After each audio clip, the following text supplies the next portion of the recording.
Let the truck!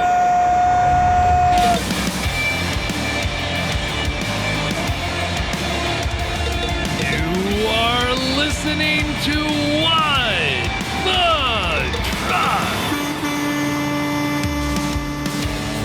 Welcome to What the Truck. We're live from Chattanooga, Tennessee.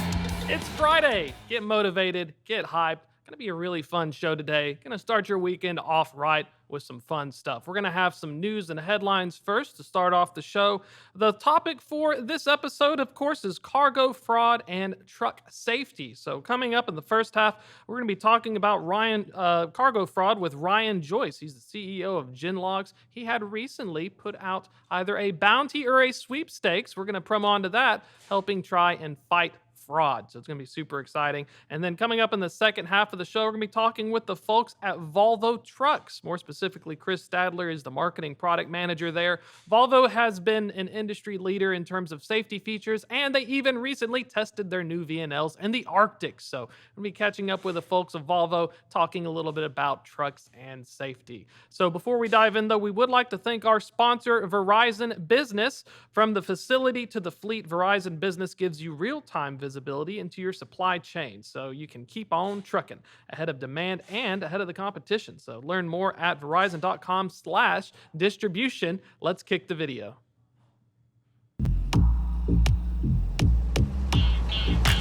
Big. Small. Essential. Big. Small. Essential. Big. Small. Essential. Grande. Pequeño. Esencial. No matter what business you're in, Verizon Business has the network and solutions you need to power it. Gotta check them out.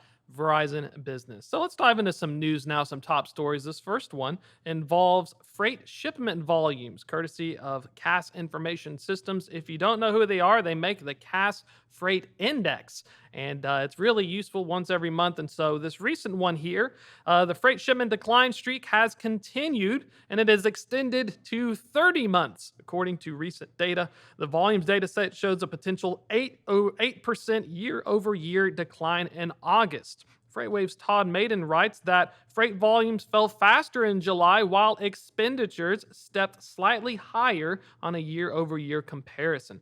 Choppiness and demand created by uncertain trade landscapes continues to overhang over the industry, according to the report released Thursday by Cass Information Systems. They're a payment audit provider, freight payment and audit provider. One of the quotes here that the report says that tariffs hit shipments harder in the most recent data as paybacks began from demand pull forwards earlier in the year, though goods prices are still relatively steady. And we're looking at it there on the list. We have the shipments, expenditures, and the line haul index. You can tell based on the year-over-year comps, shipments are down that near 7%. Compared to the past 2 years, they're down nearly 8%, and they fell 1.8% month over month. The expenditures part, there was some positives. Even though we saw a dip of 1.5% compared to last month, they were nearly break even compared to this time last year. One of the things you want to think about looking ahead, the report adds that as the economy is likely to absorb the effects of tariffs over the next several months, our freight outlook remains cautious. But there is a silver lining, and that comes in the form of lower commercial vehicle production and lost manufacturing jobs as the tighter capacity that will drive freight back into the for-hire market next year. What that means is that I guess the silver lining is there's fewer capacity, so when we're looking ahead to next year, fewer trucks available to haul paired with hopefully more demand may mean that times may be improving. We're not there yet. We're still stuck in the woods. Going on to some other news, we're switching gears to the cold chain. This one is a fun one. Amazon has expanded the same delivery of perishables. They're doing a big grocery push. And so Amazon has recently, Eric Coolidge writes that Amazon has expanded same-day delivery for fresh groceries to more than 1,000 cities and towns, with plans to expand again the service offering to over 2,300 areas across the U.S. by the end of the year. according to the retailer who announced it on Wednesday. The spread of this temperature controlled last mile delivery means that Amazon has perfected its system for efficiency across a wider footprint as it helps compete with other retailers that also offer fresh grocery delivery, according to analysts. How it works? Well, if you're a Prime member with access to fresh delivery, you're going to have an option to order produce, dairy, meat, seafood, baked goods, and frozen foods, alongside the millions of other items in your everyday household goods like electronics, fashion, home, and garden that are already available for same day delivery on the Amazon.com website. That's pretty cool. I knew back in the day they had it set up for like Whole Foods. If you had a Whole Foods, they'd like deliver it to you. Kind of wonder if they use those as guinea pigs. We're going to switch gears a little bit. This one is legal issues. You freight brokers out there, TQL, writes John Kingston, takes its loss in a broader liability case to the Supreme Court. The High Court now could have two cases in front of it on the issue after having rejected certiorari, I think that's the right way, 3 times in the past. And so if you have not been paying attention, the broker wars have heated up. In terms of broker liability, the current landscape is a patchwork of circuit court decisions. I had a great conversation with Matthew Leffler, the armchair attorney back in the day. And anytime you want to get some good information on what's going down, talk to Matt. He knows for sure. One of the things that really stuck with me that Matt told me, and this was on some of these other cases, was that the Supreme Court really likes to step in when things have become a hot mess. A hot mess being that all of these district courts keep ruling in different ways, and they need someone larger up to say, hey, y'all, we're going to get our decisions in track here. So this should be something worth watching.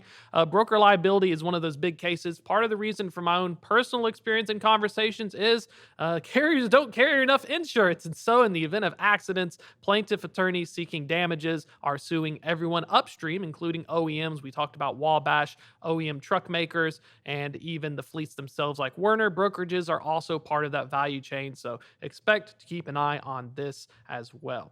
And then finally, speaking of brokerages, Landstar, speaking of jury verdicts, Landstar says that a $3.4 million jury verdict and other charges to weigh in on Q3. This is according to the broker's annual strategic review. It has resulted in several impairment charges, writes Todd Maiden. Todd Maiden. Sorry, Todd. I can't really speak today. And so the freight broker Landstar System had disclosed several charges that it expects to incur during the third quarter, including that $3.4 million in damages. It stemmed from an accident involving its subsidiary, Landstar Ranger. This came on Wednesday in a filing with the Securities and Exchange Commission. And that is what had happened was a Texas jury had found that Landstar Ranger acted as a broker, not a motor carrier, in a 2021 tragic vehicle accident. The verdict assigned 15% of the $22.8 million in total monetary damages to Landstar. The remaining 85% of the damages were attributed to truckload carrier My Universe, which was the motor carrier hauling the brokered load. This is going to be one of those things to watch. We have a whammy here because we have the Supreme Court ruling in on broker liability, and in the case of Landstar and other ones, sometimes it gets a little fuzzy, so keep an eye out on that. Let's dive into our first guest now. Super excited to be joined by Ryan Joyce. He's the CEO of GenLogs. We're going to be talking about fighting freight fraud, as well as some cool stuff you recently had posted on social media. Ryan, absolute pleasure to have you on the show. Yeah, it's good to be back, and it's good to see you again. So let's dive into this. I really liked this LinkedIn post, and I think I got a screenshot of it. So a week ago, you had posted about a $7,000 giveaway. Over the past 6 months, there was a fraudulent carrier posing as 6 different U.S. DOTs stealing millions of dollars in cargo. And then they finally had their 7th one on its cab called Lucky Number 7. And so talk a little about this. I love the fact that in social media, we're starting to finally, take more action on fraud, but what's the story behind this? Because that's kind of wild that we're up to 7 different US DOTs, and I guess you just keep writing a new one and slap it on the side of the cab. It's so sad. It's almost comical. And that's what I kind of got to the fact here. This is a carrier, a bad actor that had popped up on our screen about a few months ago after a number of brokers had gotten hit by them. A lot of stuff was stolen into the millions of dollars. And then it happened again a few months later, and then it happened again. And we continue to tell authorities across the United States, hey, here's this carrier, and it's part of a larger network. We're tracking about 4 to 5 different trucks associated with this carrier that will assume the identities of legitimate carriers out there on the roads and go in and steal freight. And so after we had seen it happen 6 times, said finally, you know what? We're just going to let people guess. What are they going to come up and materialize as next? And so that came the idea of the $7,000 giveaway. If you guess, whoever's closest to guessing the next DOT number that they pop up with impersonating another carrier, we'll be watching on the roads. And once we see it, whoever was closest gets $7,000 off their GenLogs subscription in order to protect yourself from this happening to you. So that's the background on this. It's so sad, it's almost comical. And I really like your technology. You guys have such a great story, especially with the founding. I have a prop. It's a special live edition of things I've found under my desk. And I mentioned it earlier, but we also have a GenLogs camera. Here we go. See if we can throw that on the thing here. Talk about these, because this is kind of the basis of how the technology works. Talk about how you all are able to find these fraudsters, and then we'll dive into some of these overarching themes that these little puppies are picking up in terms of, these very sophisticated fraudster rings. You betcha. So, about 2 years ago, we decided, hey, enough was enough. We were going to build out the largest nationwide network of truck tracking cameras. And that's what we've done. We've spent millions of dollars and a lot of blood, sweat, and tears to put up this camera network coast to coast, from California to New York, from Minnesota down to Miami, and everywhere in between, that is just watching for trucks. We filter out all private vehicles that it sees, but once it's a truck that comes by with a displayed DOT number, we capture that and we start to look at those patterns over time in order to really answer the question, is someone's digital footprint or desires consistent with what their physical footprint is out in the real world?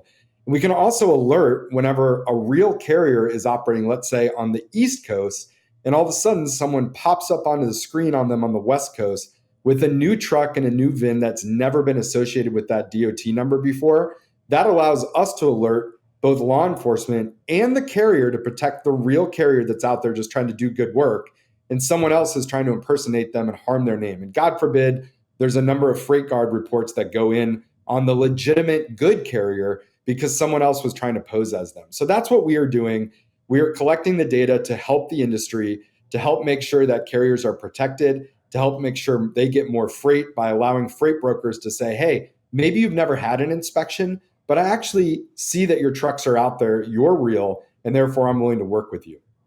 I also like one of the cool things we've talked earlier is that if I'm an asset-based carrier, it can also find things like where my trailers may have went, or my trucks or my assets. I've always noticed one of the challenges is that some of these customers have universal interchange agreements, and if I don't have tracking, I never know where my trailer goes. And so it's kind of a double win because let's say I got 20,000 trailers and I'm a large publicly traded customer. I'll lose probably at least 100 of them at any given time. From personal experience at US Express, I think we were up to like 100 to 300. We have a special find your trailer team whose sole job was to find the trailers. Yeah, the US Express team was actually our first customer with this technology, that we got connected to them early on and said, hey, we're trying to do this. Would this be helpful? And they said, oh my gosh, yes, please do. And so a number of the large carriers out there now are using our technology because we can exactly do that. You have a trailer that all of a sudden the tracking goes down on that trailer, or you just don't know where it is. Not only can you search historically to see where it was, but you can set an alert in our platform in order to be alerted the next time it's seen anywhere out there on the roads.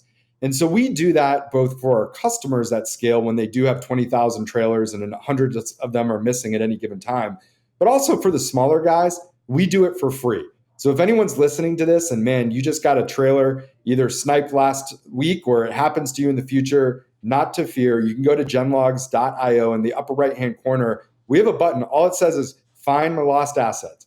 And you just report what it is. We go track it down and we try to get it back in your hands, and we will not send you a bill. So this is something we do to give back to the industry because it's really important that we get those carriers back on the road with their own assets and hauling, rather than allowing that to get stolen and then kind of go into this convoluted legal system where no one's really helping because it's crossing state lines. Well, now you have someone in your corner.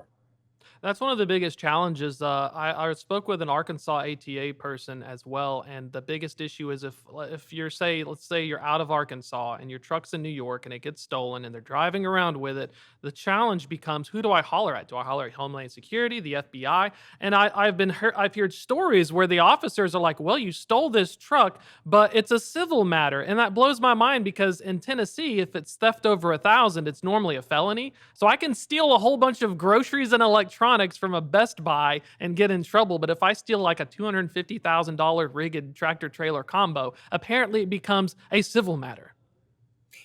Fortunately, I think those days of it being a civil matter and kind of being a jump ball, as I would say, are somewhat coming to an end. Where not only are we putting the platform into our customers' hands and using it to track down lost and stolen equipment, but more importantly, we've actually built a public sector team at GenLogs that now has direct connections with all of the top cargo theft task forces around the country. So if something is stolen on the East Coast, but all of a sudden pops up on the West Coast, instead of each person looking at each other and kind of shrugging and saying, "Hey, I don't know who's going to do this," we actually now can play that kind of pivot point to say, "Hey, stolen in New Jersey, but we just found in California. Why don't we recover it, get it back to New Jersey? But now here's the evidence of who took it." And let's say they're based out of Tennessee, then we can approach Tennessee State Police and say, "Hey, next time they come into your state, we're going to alert you. You can go now interdict them, and we can put a stop to this mess." I really like that because that was one of the challenges. I was very lucky to intern at a sheriff's department one time. I have a very crazy, wild history. Some kids work summer jobs at GameStop. I was working with CID, and one of the challenges is bolos. Be on the lookout for. So if someone's on a vehicle, they're acting erratically. You could be 20, 30 miles away if you're on the highway by the time an officer even responds. And so with GenLaw, having this setup with these cameras is kind of an ace in the hole for these agencies and working with these task force because now you have the opportunity to see when before it was really it was so hard to be proactive. You're just simply reactive, or you may finally find it 6 months later in a ditch with everything torn out of it. Yeah, completely. It's funny. I actually interned at a sheriff's department as well back in the old days. So we share that common background, and it's exactly what it is. It's really difficult. I truly believe that most law enforcement would love to get down and stop these cases. They just didn't have the tools to do so. But now we're changing that and actually putting something in their hands that they can get alerted with enough time to go ahead and interdict a few miles up the road. Because as we say, the flash to bang of where when we see a truck by our cameras to when that alert hits a customer's computer or wherever on their phone, it's only a handful of minutes that truly does give that reactionary time for law enforcement to now take action. And we've actually worked with both some of the largest customers out there on the roads with regards to fleets and law enforcement to recover now over 5,000 trailers across the industry. We've helped track down and then get them back into the rightful hands. So we're continuing to get started. There's a lot more we want to do. We're doubling our sensor network even more by the end of this year, getting into even those secondary highways that normally you wouldn't think would be important, yet there's enough truck traffic there that we want to make sure we're also tracking there as well. So we're just going to continue to put our heads down, build, and we're going to help the industry as much as we can.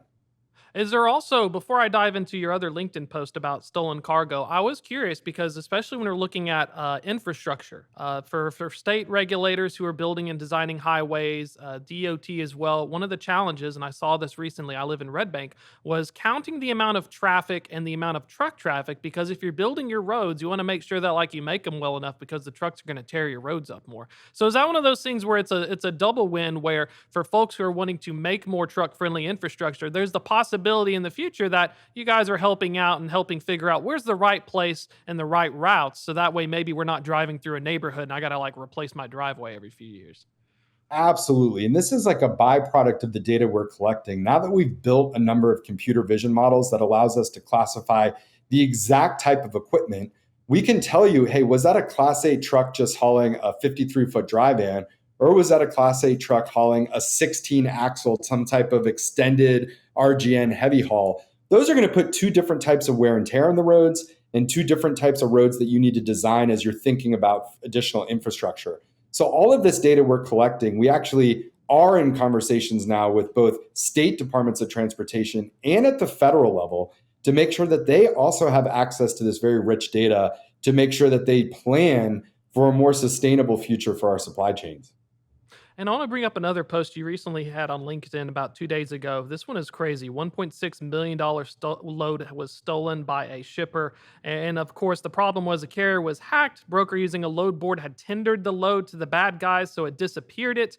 And so, one of the fascinating things is, I guess, from a larger standpoint, is in addition to seeing like RMIS, like validation systems like Highway, Carrier Assure, and other ones, we're also seeing the physical validation where brokers aren't trying to use this. It's almost like you're missing a security blanket. Talk about some of these larger trends. I remember when I first started at FreightWaves, we were just happy for visibility. We were happy to know where the truck was. But now it turns out that now that we have visibility, there's intricate networks of fraud and multinational Ponzi schemes.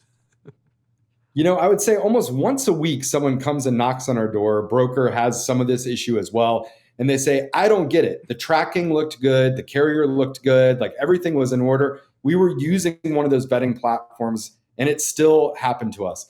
And almost 9 times out of 10, when I put that DOT or MC number in our platform that they ended up contracting with and looking what the footprint looks on the platform in terms of those physical trucks out on the roads, does not match what that load looked like. And so in this case, that $1.6 million shipment was actually a load coming out of Southern California, headed up to Las Vegas. And when you looked at what the last 90 days of this carrier was, they were all almost east of the Mississippi. They're based out of Illinois, running down to Atlanta, over to North Carolina, into Georgia. They are not over on the West Coast, not over the mountains, and they're definitely not there. And so to all of a sudden have them pop up there would have been a little suspicious. And had the broker actually checked on this carrier in our platform, they would have said, this doesn't smell right. And in fact, the shipper, when they looked at this exact image you're showing now, it took them all of 2 seconds to say, I would have never tendered that load to that carrier had I been the broker, and that broker's fired. Now, I fully agree. And unfortunately, you want to overlay your technology as much as possible. So I do think it's healthy to actually look at the ELD tracks and look at what that looks like on the roads. But look at, we have 2-factor authentication in almost everything we do these days digitally. And I view this very much as 2-factor authentication on looking at the ELD, which is the digital footprint, and comparing that to the physical footprint of the trucks out there on the roads. If both of those are consistent and they are running in the correct lane that you want to haul with the right equipment, recently, frequently, that's a really good sign that that carrier is probably trustworthy and someone you should give the freight to. If there's a divorce or there's those digital and physical footprints are not matching, that's when red flags should be going off. And at the end of the day, GenLogs really wants to help brokers connect directly with carriers without having to go with the load boards. We're seeing all what the tracks are out there on the roads, what those patterns are. So a broker could actually have searched Los Angeles to Las Vegas, and we would have provided them 700 carriers that are great fits for that lane, running frequently and recently, that they could have connected with directly to know that that carrier was going to be someone that should be reliable and trustworthy to show up and take it, and not have to post it in the ether and hope that they're not getting defrauded. You got a twofer here. I'm putting on my freight brokerage hat because I've the wild world before I got to look so attractive on a camera. I'm just plugging it in because I got a haircut recently. One of the challenges was 2 ways. So let's say we book a load, and in that instance to your LinkedIn post, for the broker, it may have looked good because the carrier compliance team is looking at the FMCSA and DOT databases. One of the first things we noticed was when we source for carriers, we have to go through a list of MC numbers, or we scrape load boards, or we scrape internal load boards. That's the dirty secret, but it's true. The second option is, where do we know they go? Unless they are inspected in the state, and that's highly dependent upon their safety scores and stuff, it was really hard to tell. And that was like when I started in 19, that was one of the big pushes. Well, we haven't had any inspections. But if it's a new carrier, they're not always going to get inspections. So I think what your technology is doing is actually providing a validating fill in the gap for 2 key pieces of information: sourcing of carriers who are real, legit, and not expired MC or MCS Form 150s. And secondly, having real-time data on their movements compared to, I just had to wait until they were inspected. And given there are 3 to 4 million trucks on the road and only so many FMCSA scale houses and whatnot, it does seem to me that this is kind of that extra angle that we're seeing that we haven't really seen in the past. You absolutely nailed it. And on any given week, we have 20,000 carriers that we've observed on the roads that have never had an inspection. And as new entrants come into the market, that number consistently holds around 20 to 21,000 carriers that are out there trying to haul freight. And yet a lot of brokers will say, look, until I actually see you in inspection data, I can't work with you. And we've actually been able to work with our brokers and their compliance teams to now get over that hurdle. That when you do have a new entrant in the market, they get their CDL, they lease a truck, and they're out there trying to haul loads and get access to broker loads. Now our customers can see that long tail of the market and the new entrants first, develop those relationships, and have high confidence that those carriers are real and running the lanes because they can physically see them in our data. And we could go over example over example over example of carriers that have reached out to me on LinkedIn and otherwise and said, Ryan, thank you so much because I was able to get access to loads once my brokers that I was trying to get onboarded with finally looked at me in your system and saw, oh yeah, I see you're real. I can see your truck. That's a sweet Peterbilt you're running out there. And I see that you're running like Georgia up to Virginia and beyond. We cover those lanes. Let's get a load into your hands. So that's exactly what we try to sit as the arbiter and from transparency and visibility between the broker and the carrier to say, hey, they're real and they should be getting loads. And I wanted to, while we have a little bit of time left, I wanted to dive into some of the insights you all have found. So you have this very sophisticated network of cameras, you're using the technology to validate it. In the instance you brought up of the lucky number 7 DOT numbers, what are some of the examples of how these fraudsters work? When I was a freight broker, we used to joke the Glendale, California mafia, had the Glendale mafia, and then we had the Chicago market carriers that sometimes operated like Mos Eisley on Tatooine. But talk about some of what we're uncovering now that folks are getting access to this data. Well, I think, the one thing we're seeing is spinning of different DOTs for two different reasons. One of those is security and one of those is safety reasons. So on the security side is that fraud and theft. That's what we saw with that lucky number 7 carrier. They go out and they say, hey, we just hacked this carrier's account, their email or whatnot. We're going to get access to a bunch of loads over the course of 2 or 3 days. Then we're going to show up to these shipper locations with the actual DOT numbers and names aside of our trucks, and then try to get that freight and get away with it. And then as soon as we flee into the night, we're going to go ahead and find and hack a new carrier and then do that over and over again. That's why we've seen that one carrier 6 different times, and we're pending their 7th right now that they're going to be changing. So that's kind of on that security and fraud side. On the safety side, it's a sad picture as well, where you have fleets that just don't maintain their equipment well enough that they're constantly getting put out of service, or their drivers just don't care enough that they're constantly getting taken off the roads. And so out of those out of service rates fleet up beyond the national levels and start getting into that really high risk red territories that most compliance officers are going to say, nope, just can't work with you anymore. Then all of a sudden that fleet disappears from the roads. And we see all of those trucks suddenly join this new US DOT number that starts afresh with 0 out of service scores for a driver and 0 out of service scores for a vehicle. And then they get on board and they start getting loads again.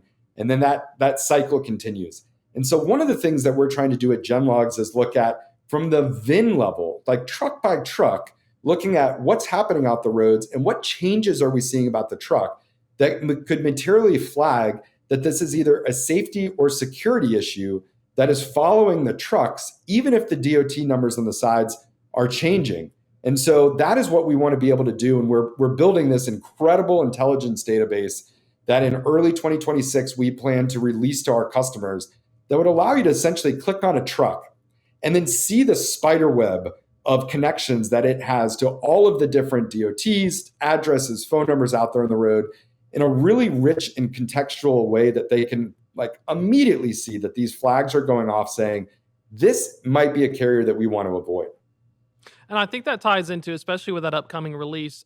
When speaking of my internship in law enforcement, what was fascinating was even back in 2014, there was very extensive databases. And shout out to Oak Ridge, the supercomputer there, a very, very awesome tool. If folks don't know that we have a supercomputer in Oak Ridge, it does a lot of extra stuff on the side. Let's just say that. But having that ability, I wonder, when we're talking about partnerships and working with agencies, once we now know that the truck's there, we have the VIN level, we're able to start identifying and adding in these extra details. criminals. It can also go directly over to the detectives and the folks who are fighting these fraud, because once we can identify the actor who's associated with, then you can find out second, third, fourth order effects, friends, family, cousins, the whole shebang. Like, it's almost like this is the missing ingredient to an already very extensive ability to figure out in this digitally connected world.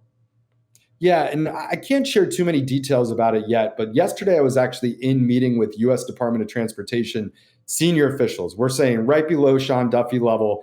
We were chatting through what is happening out there in the market. And the one thing I came away from, I was really impressed. They were locked in, they are listening, and they want to actually act and combat some of this fraud and theft and some of the safety issues and the B1 violations. It is on their radar, and they are truly trying to work on it. So I came away heartened that, hey, now that the tech is out there that I can actually combat these issues, we can get this into the hands of the authorities and they can actually now act on it. And so I think over the coming months, we're going to see that. We're going to see both US DOTs at the federal level and at the state level starting to now have the tools in their hands to go make sure that we keep the bad actors off the road so that the good guys can flourish. And final thoughts. Thank you so much for going a little long with me. When we're looking at targeting, because of the patchwork of regs, is one of the big goals to get the FMCSA and the DOT at a national level, or do you see some states also looking at it and saying, hey, I want to take advantage of this, I'm looking to do this? Is it kind of a dual approach for folks who are thinking of the regulatory side, or is it you got to talk to one person and then it trickles down? No, I think it is a dual approach. And I've been really impressed in some of our conversations with state level commercial vehicle safety enforcement entities like at the state police or the DOT level. I mean, they want to cut down on some of the horrific crashes that are happening in their states. And they know that if they put a truck out of service at an inspection, there's really no way to track if that truck continued to operate 2 hours later. And from someone who, my grandfather was actually killed by a truck driver that was driving on an out of service vehicle with brake issues. So I take it, it hits really close to home here. And I've been really impressed that some of these state authorities have said, look, we'd love something to happen at the federal level, but at least at the state level, we can say that if a truck is out of service and it is driving, we want to be able to be flagged and interdict it. And then we'll take additional measures that will ratchet up. Perfect. Ryan, thank you so much for hopping on and giving some excellent info. Folks want to learn more about GenLogs, try to get in touch. What's the best way to get that info? Start with our website, GenLogs, GenLogs.io, or you can hit me up on LinkedIn. I love to connect with folks in the industry. Happy to chat with you and happy to show you a demo. Perfect. Appreciate it so much. We'll see you again soon. If you get any more cameras, bring me some cameras. I have one. We may start a collection, sir. Sounds great. You take care.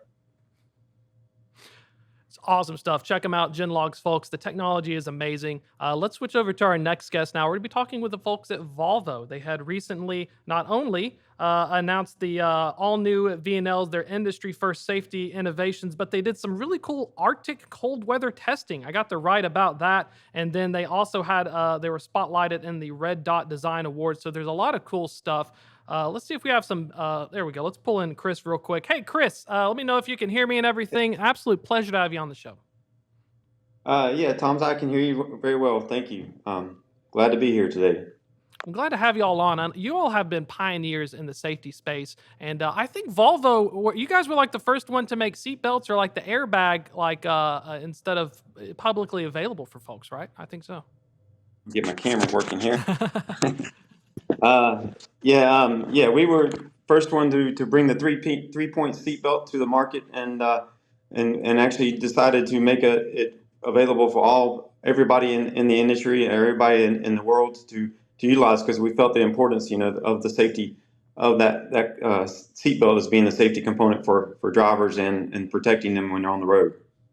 And let's talk about some of these other industry-first safety standards as well. We'll kick in some B-roll. I like it for some of the stuff from Volvo. One of the interesting ones was the side curtain airbags, which is helping with rollovers. Talk a little bit about that. Oh, we got the award up here. The prestigious award. We got some trucks. My boys are messing with me on air right now. But yeah, let's talk about the side curtain airbags first, and then we'll look at the steel and everything. What goes into these vehicles to make them safe? I think a lot of drivers, we kind of take for granted. We get a new year model, we get a new vehicle, but at the same time, we don't always pay attention to all the cool stuff that has taken place in terms of innovations.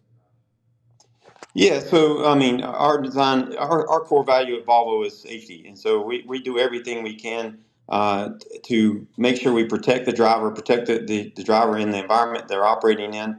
So our cabs are designed with high strength steel. So everything is basically protecting that driver in case of an accident.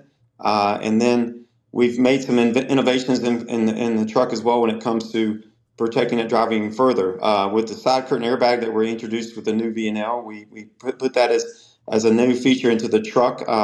We actually were the first OEM to put driver airbags that's in the steering wheel as standard in all our trucks. So now we've come out with a new VNL, and we've had that now the availability to put a side curtain airbag that's going to protect that driver in case of a rollover event, or even in the passenger as well. We have it on both sides of the trucks, available on both sides of the trucks. Because what we've seen is in a rollover accident that's one of the highest fatality to a driver when they're in a rollover accident.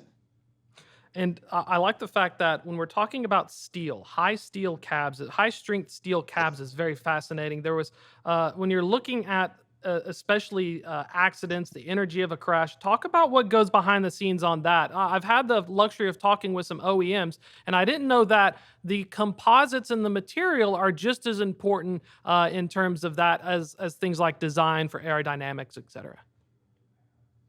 Yeah, so I mean, when you get into high strength steel, it's more the body and weight of the cab, as you can see in this video here, is protecting the environment around the vehicle, and we want to have around the driver. And what we do is we do a Swedish impact test, which you're seeing in the video here, which basically hits certain areas of the truck when it hits on the A pillar. We do the front end collision, which you see in this video here. We do everything that basically is going to keep that space that living or that space that driver's in, a certain percentage of that space needs to be protected for that driver to stay safe in.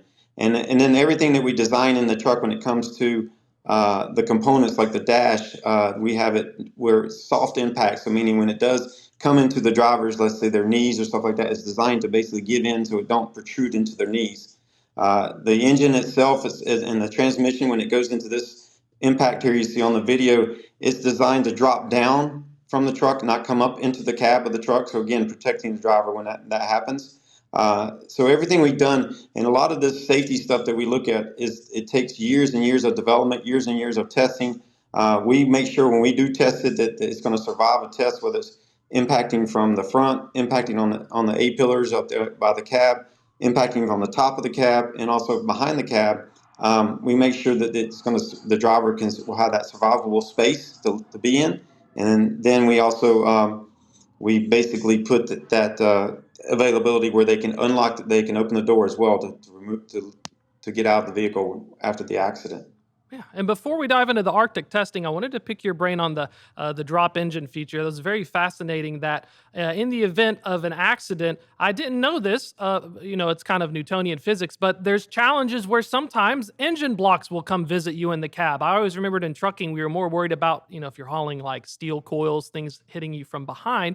But talk about some of those features to make sure that that driver and that cab stays as safe as possible. That's such a fascinating feature to make sure you don't have any unintended folks riding in the jump seat, being your transmission and drivetrain.